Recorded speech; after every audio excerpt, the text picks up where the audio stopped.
teman-teman semua, perkenalkan kami dari kelompok G dalam mata kuliah Arsitektur dan Organisasi Komputer akan mempresentasikan materi tentang Addressing Modes and Formats atau dalam bahasa Indonesia disebut mode pengamatan dan format instruksi.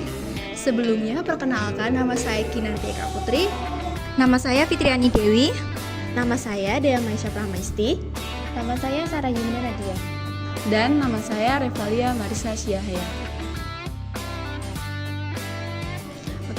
Disclaimer dulu nih, materi ini tuh penting banget buat memahami gimana sih cara komputer bekerja di level paling dasar, yaitu saat mengeksekusi instruksi.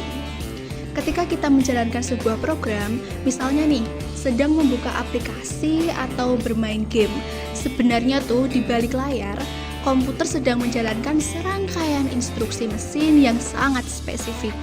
Tiap instruksi itu nggak cuma menyuruh prosesor untuk melakukan sesuatu, misalnya menjumlahkan 2 angka atau memindahkan data, tetapi juga memberitahu prosesor di mana sih data tersebut berada dan gimana cara aksesnya.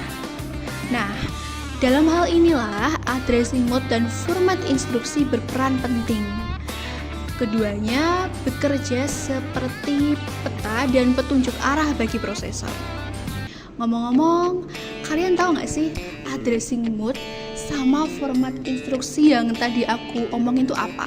Nah, jadi addressing mode itu memberitahu prosesor kalau data yang kamu butuhkan tuh ada di sini loh. Bisa di dalam register, di alamat memori tertentu, atau bahkan langsung disisipkan dalam instruksi. Kalau instruction format atau format instruksi tadi adalah cara menulis dan menyusun instruksi itu agar prosesor bisa membacanya dengan benar dan efisien. Kita masuk ke bagian pengertian umum. Oke teman-teman, sekarang kita masuk ke bagian penting. Jadi sebenarnya apa sih addressing mode itu? Jadi gini, ketika prosesor ingin mengerjakan sesuatu, misalnya menjumlahkan 2 angka, dia perlu tahu nih dari mana sih angka-angka itu diambil. Nah, disinilah addressing mode berperan. Oke, coba ingat poin ini. Addressing mode itu adalah cara prosesor mencari data. Ingat ya. Terus, apa datanya langsung ditulis di instruksi? Apa dia harus nyari dulu di memori? Atau cukup lihat di register? Tenang-tenang, ibaratnya gini, kalau kamu langsung bilang ini datanya, itu kayak immediate mode. Kalau kamu bilang cek di laci nomor 5, itu kayak direct mode. Kalau kamu bilang tanya si Budi, dia tahu lokasinya, itu kayak indirect mode. Addressing mode itu bikin instruksi jadi lebih fleksibel dan efisien. Jadi nggak perlu tuh tulis-tulis panjang. Cukup kasih tahu caranya ngambil data, maka prosesor langsung paham.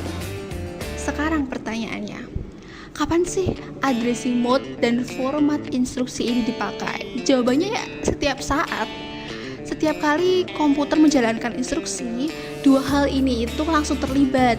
Karena prosesor nggak cuma butuh tahu apa yang harus dilakukan, tapi juga dengan data apa dan dari mana datanya diambil. Kenapa ini penting? Karena dengan addressing mode, kita itu bisa ngambil data dengan cara yang paling hemat dan efisien. Bisa nulis instruksi jadi lebih pendek dan fleksibel, ngatur bagaimana data ditangani tanpa ribet. Sedangkan format instruksi itu bikin prosesor kayak gampang baca dan ngerti isi perintahnya. Yang kedua, eksekusi instruksi jadi lebih cepat dan terstruktur. Semua jenis operasi bisa ditangani dengan sistem yang konsisten. Jadi kesimpulannya apa? Addressing mode itu ibarat cara mencari bahan baku dan format instruksi adalah formulir kerja prosesor. Kalau dua-duanya dirancang dengan baik, hasil kerja komputer tentu aja bisa jadi lebih cepat dong, lebih ringan, dan juga lebih cerdas. Oke, selanjutnya ini kita akan masuk ke penjelasan lengkap dari masing-masing mode pengalamatan. Yang pertama ini ada immediate mode. Pada mode ini, operan atau nilai data itu langsung dituliskan dalam instruksi tanpa harus diambil dari register atau memori. Jadi nilai data ini sudah ada langsung di dalam instruksinya tanpa perlu mencari ke tempat yang lain. Contohnya, misal ada instruksi untuk menyimpan angka 5 langsung ke dalam register R1. Data 5 ini sudah dituliskan langsung dalam instruksi tersebut. Yang kedua, ada register mode. Di mode ini, operan akan disimpan di dalam register. Register itu tempat penyimpanan yang sangat cepat karena lokasinya itu langsung dekat dengan prosesor. Data yang ada di register ini bisa diakses lebih cepat daripada di memori. Contohnya, instruksi ini menyatakan untuk menambahkan nilai yang ada di register R1 dan R2, lalu menyimpan hasilnya kembali ke dalam register R1. Yang ketiga ada direct mode. Pada mode direct ini, alamat operan langsung disebutkan dalam instruksi. Jadi instruksi ini akan menunjuk langsung ke alamat data yang ada di memori dan kita bisa mengambilnya langsung dari alamat tersebut. Contohnya, jika instruksi mengatakan untuk mengambil data dari alamat memori 1000 dan menyimpannya ke dalam register R1, maka kita akan langsung mengakses data yang ada di alamat 1000 tersebut. Yang keempat, ini ada indirect mode.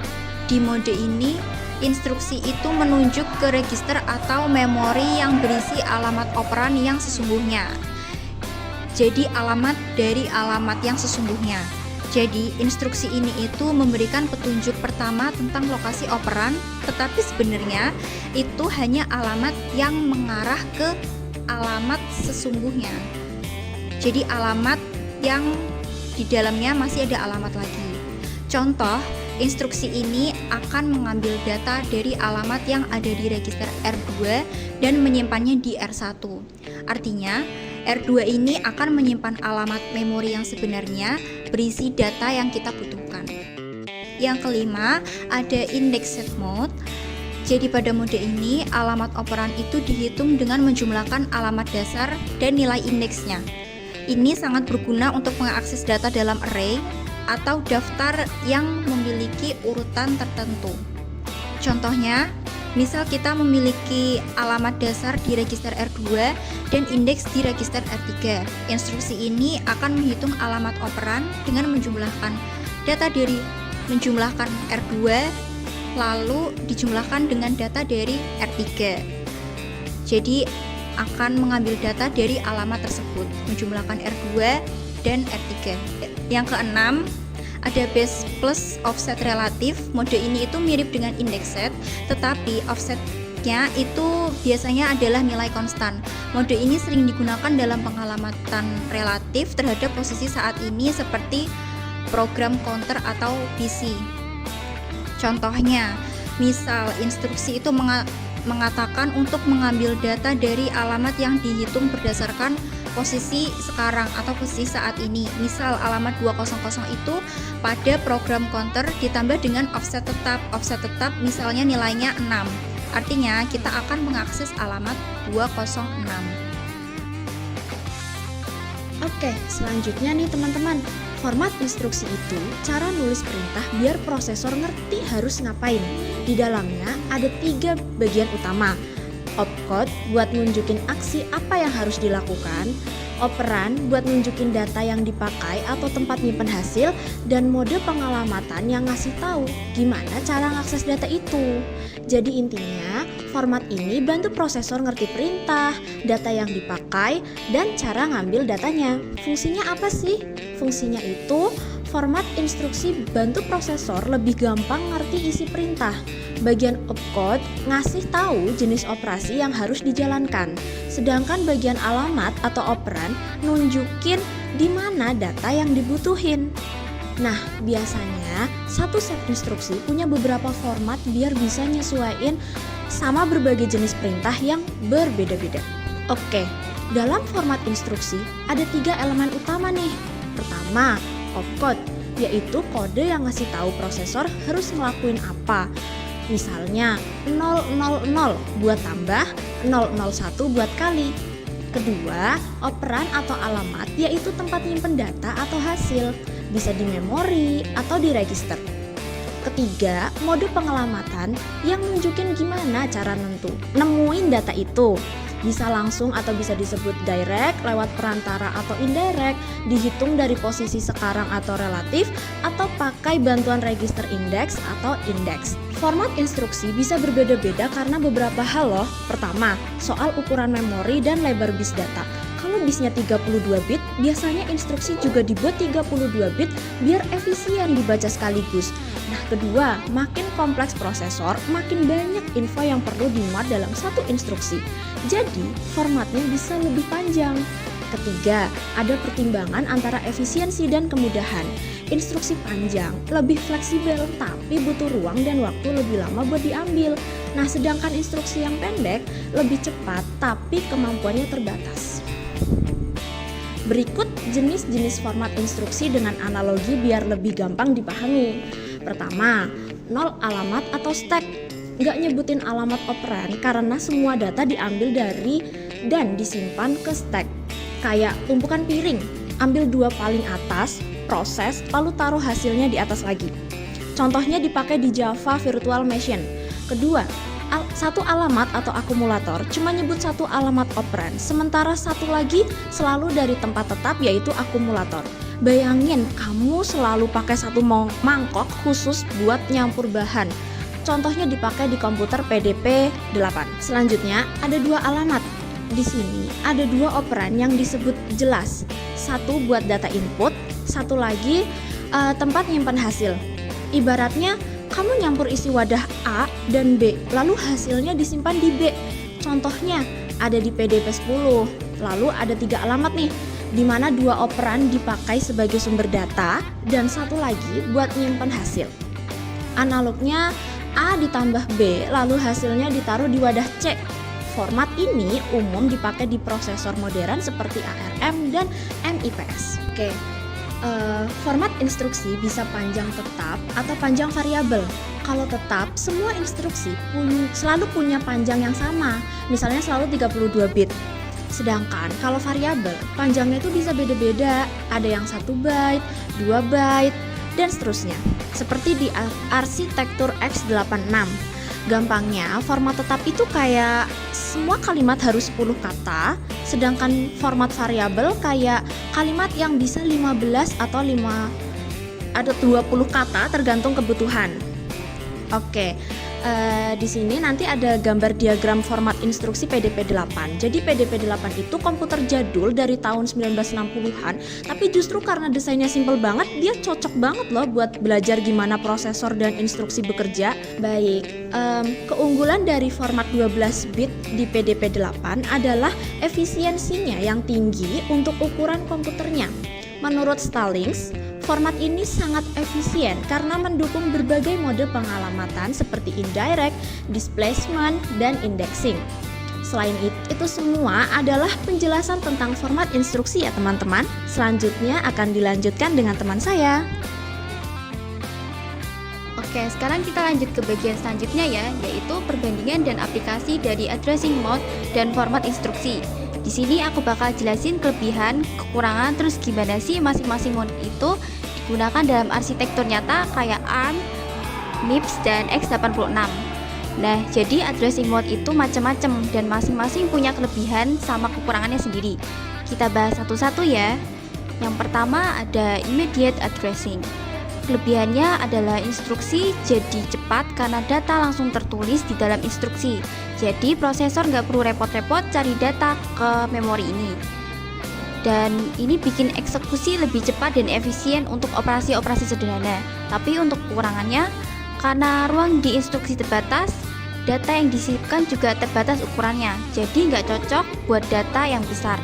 Yang kedua ada direct addressing, yang memiliki kelebihan instruksi langsung menunjukkan ke alamat memori tempat data berada. Jadi gampang dan simpel untuk diakses. Tapi untuk kelemahannya, alamat yang bisa ditulis langsung juga terbatas oleh panjang field alamat. Jadi nggak bisa langsung ke semua bagian. cuma bagian kecil aja. Yang ketiga ada indirect addressing. Kelebihannya ada pada fleksibilitasnya, karena kita bisa mengakses lebih banyak data dengan memanfaatkan referensi berantai alamat menunjuk ke alamat lain. Ini memperluas ruang memori yang bisa dijangkau, tapi sayangnya prosesnya lebih lambat karena butuh beberapa kali akses. Memori hanya untuk mendapatkan datanya. Yang keempat ada register addressing. Kelebihan utamanya adalah kecepatannya. Akses data dari register itu jauh lebih cepat daripada memori. Selain itu, ukuran instruksinya juga kecil karena cukup menyebutkan register saja. Tapi untuk kekurangannya, jumlah register sangat terbatas, jadi nggak bisa simpan semua data di sana. Dan yang kelima ada register indirect addressing. Kelebihannya terletak pada fleksibilitas, karena data bisa diakses dari memori, tapi alamatnya disimpan di register mirip pointer. Tapi mode ini cenderung lebih kompleks dan butuh pemahaman ekstra, terutama soal cara kerja register sebagai penunjuk alamat. Yang keenam ada displacement addressing. Kelebihannya adalah cocok untuk akses struktur data seperti array, karena bisa menghitung alamat akhir dari base address dan offset. Ini bikin pengalamatan jadi fleksibel dan dinamis.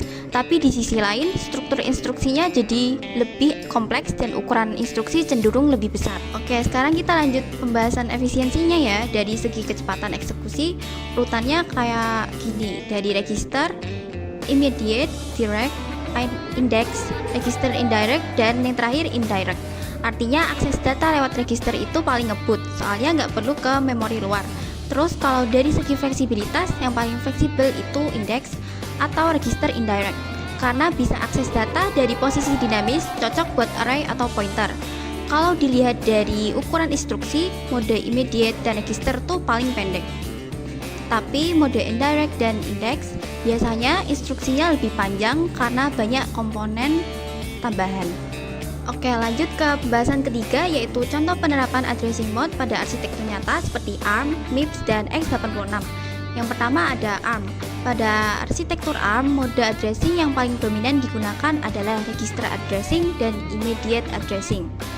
ARM dirancang untuk efisiensi dan kecepatan tinggi, jadi kebanyakan operasi langsung melibatkan data di register atau nilai langsung yang disisipkan ke dalam instruksi. Karena ARM juga mendukung instruksi dengan format yang tetap dan sederhana. Penggunaan nilai langsung atau immediate dan register sangat mengoptimalkan kecepatan eksekusi dan menghemat ruang. Yang kedua ada MIPS. MIPS mengandalkan arsitektur load atau store, artinya hanya instruksi khusus seperti LW atau load word dan SW atau store word yang bisa mengakses memori. Untuk itu, MIPS banyak menggunakan displacement addressing atau lebih dikenal dengan base dan offset, di mana alamat data dihitung dari penjumlahan isi register atau base dengan offset tertentu. Arsitektur MIPS ini modular dan menggunakan instruksi tetap 32 bit, cocok untuk desain RISC yang efisien. Oke, akhirnya tiba di ringkasan isi presentasi. Jadi, kita tadi udah bahas berbagai mode pengalamatan, cara prosesor mengakses data, mulai dari yang paling langsung kayak immediate sampai yang pakai index dan offset. Kita juga lihat gimana instruksi dari prosesor itu disusun lewat format instruksi yang isinya ada kode perintah, data, dan cara aksesnya. Terus kita bandingin juga beberapa format kayak 2 alamat, 3 alamat, atau dan beberapa contoh dari arsitektur kayak ARM, MIPS, dan juga PDP-8. Dan kenapa topik ini penting buat anak teknik informatika? Nah, buat kita yang kuliah di teknik informatika, ngerti topik ini tuh penting banget. Karena dari sinilah kita bisa ngerti gimana cara kerja prosesor dari dalam, dari dasar banget. Ini juga ngebantu kalau nanti kita belajar sistem operasi, bikin compiler, atau bahkan desain perangkat keras. Dan apa sih relevansi di dunia nyata? Oke, topik ini nggak cuma buat di kelas doang loh. Di dunia nyata, orang yang ngebuat compiler pakai ilmu ini biar instruksi program bisa dijalankan seefisien mungkin di bidang embedded system, kayak di alat-alat elektronik kecil atau di IoT. Pemilihan mode pengelamatan yang tepat bisa bikin perangkat jalan lebih cepat dan hemat memori. Jadi ya, ini ilmu yang keren tapi juga kepake banget. Terima kasih.